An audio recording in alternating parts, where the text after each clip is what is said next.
मनोजदादा जरांगे पाटलांना त्या ठिकाणी न्यायालयाने 29 तारखेला एका दिवसासाठी आझाद मैदानावर उपोषण करण्याची परमिशन दिली।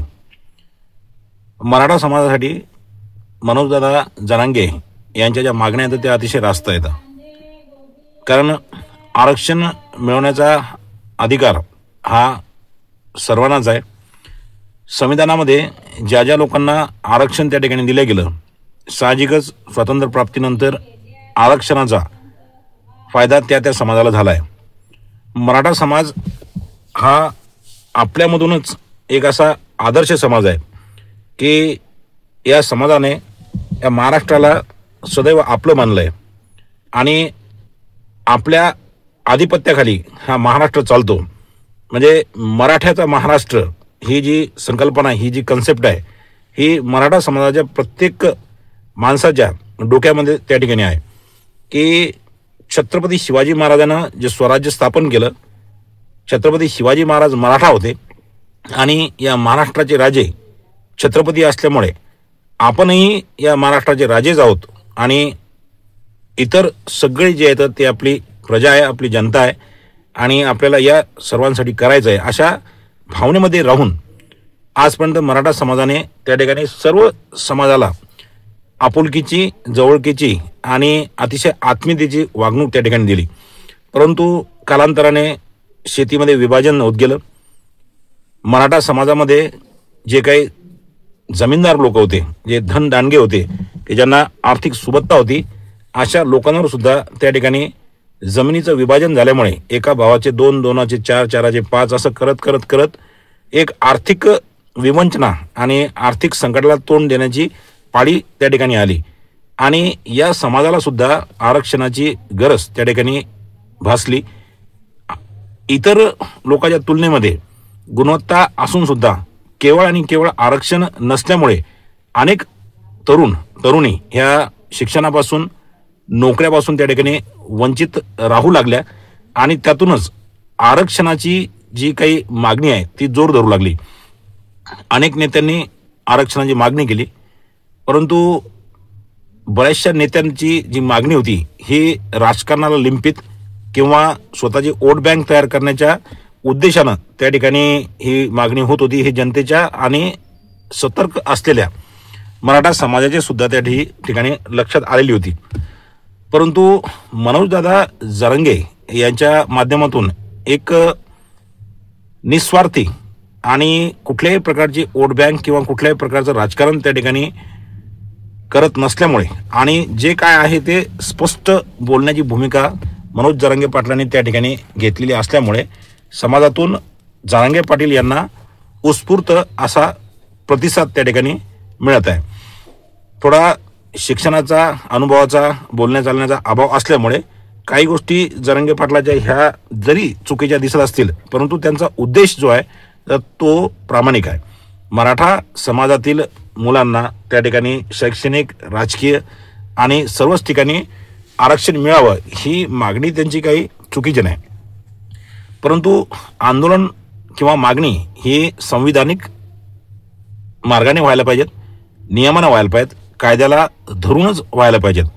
जसं आता आज विद्यमान न्यायालयाने त्यांना आझाद मैदानामध्ये एक दिवस त्या ठिकाणी उपोषण करण्याची, त्यांचं आंदोलन करण्याची परवानगी दिली। म्हणजे परवानगीनुसार झालेलं आंदोलन हे संयुक्तिक असते, त्याच्यामध्ये आंदोलनकर्त्याचंही नुकसान होत नाही आणि ज्या लोकांसाठी हे आंदोलन केलं जाते त्यांच्याकडनंही सुद्धा सरकारला चॅलेंज करण्याचं किंवा मग आम्ही संविधानाला मानत नाही किंवा कायदा कानून या गोष्टीला आम्ही जुमानत नाही असा जो चुकीचा संदेश जो जातो तो कायदेशीर मार्गाने आंदोलन केल्यामुळे जात नाही। हा एक महत्त्वाचा फायदा त्या ठिकाणी होते। आज आवर्जून मी सांगतो, 29 तारखेला जरांगे पाटील यांनी मराठा समाजासाठी जे काही आंदोलन आणि जे काही एक दिवसीय उपोषण त्या ठिकाणी करण्याचा निर्णय घेतलेला आहे, त्या निर्णयाला, त्या आंदोलनाला पाठिंबा देण्यासाठी आम्ही आज आमच्या लोणीगवळी या गावामधून निघालो आहोत। उद्या अहिल्यानगर, अहमदनगर किंवा मग इतर ठिकाणी आम्ही या आंदोलनाला जॉईन करणार आहे आणि एक दिवसीय मराठा समाजाचं जरांगे पाटलांचं जे आंदोलन आहे त्याला प्रत्यक्ष उपस्थित राहून त्या ठिकाणी जाहीर पाठिंबा आम्ही देणार आहोत. वास्तविक पाहता आम्ही स्वतः गवळी पाटील या जात प्रवर्गातून येत असल्यामुळे पूर्वी आमचा समावेश जो होता तो ओबीसी मध्ये होता, परंतु सन्माननीय राष्ट्रवादी काँग्रेस पार्टीचे सध्याचे प्रदेशाध्यक्ष आणि तत्कालीन मंत्री यांनी गवळी समाजासाठी, कारण तटकरे साहेब हे गवळी समाज प्रवर्गातून त्या ठिकाणी येतात, म्हणून त्यांनी आपल्या समाज बांधवासाठी स्वतः मंत्री असताना त्यावेळेच्या सरकारकडनं एक GR आणि एक त्या ठिकाणी शासनाचा आदेश करून घेतला की गवळी समाजाचा समावेश हा NTB मध्ये त्या ठिकाणी करण्यात आला. या NTB मध्ये समावेश झाल्यामुळे गवळी समाजाचं त्या ठिकाणी एवढं काही भलं झालं की मी प्रत्यक्ष त्या गोष्टीचा लाभार्थी आहे की मार्क्स थोडेसे मार्जिनमध्ये असताना सुद्धा माझ्या मुलाचा त्या ठिकाणी मेडिकलला नंबर लागला. असे माझ्या गवळी प्रवर्गातील, गवळी जात प्रवर्गातील कमीत कमी 12 ते 15 मुलं मुली या कास्टचा आरक्षणाचा फायदा झाला. त्यामुळे आज डॉक्टर होत आहेत. त्यांचं आयुष्य जे आहे, जे भविष्य जे आहे, तर ते त्या ठिकाणी उज्ज्वल होत आहे, ते केवळ आणि केवळ आरक्षणामुळे. त्यामुळे मराठा समाजाला त्या ठिकाणी आरक्षण मिळालंच पाहिजे. त्याचसोबत ओबीसी समाज हा सुद्धा महाराष्ट्रामध्ये मोठ्या संख्येने त्या ठिकाणी आहे, परंतु जरांगे पाटलांची जी मागणी आहे की ओबीसी यांच्या प्रवर्गातनं हा जो त्यांचा आरक्षणाचा जो लाभ आहे त्यांना द्यावा. त्याच्यामुळे काय झालं की एक प्रकारे ओबीसी समाजामध्ये असलेल्या जाती आणि मराठा समाज यांच्यामध्ये एक अघोषित असा एक संघर्ष त्या ठिकाणी निर्माण झालेला आहे.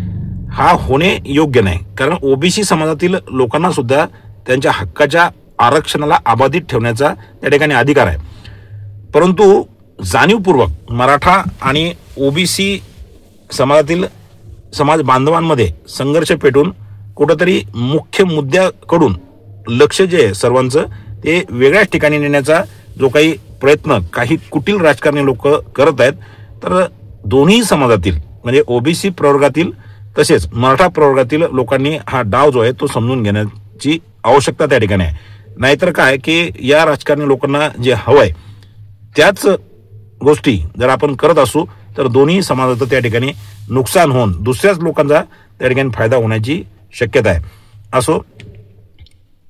असं म्हणतात की जातीसोबत माती खावी लागत असते, आणि ही गोष्ट तेवढीच, या म्हणीप्रमाणे ही गोष्ट तेवढीच खरी आहे की आपण ज्या जातीमध्ये जन्म घेतो आणि ज्या प्रवर्गामध्ये आपण त्या ठिकाणी वावरतो समाजामध्ये, त्या जातीचं काहीतरी देणं असते, आणि जात ही आपल्याला काही दररोज त्या ठिकाणी आपलं जे काही अमूल्य सहकार्य आहे ते मागत नसते.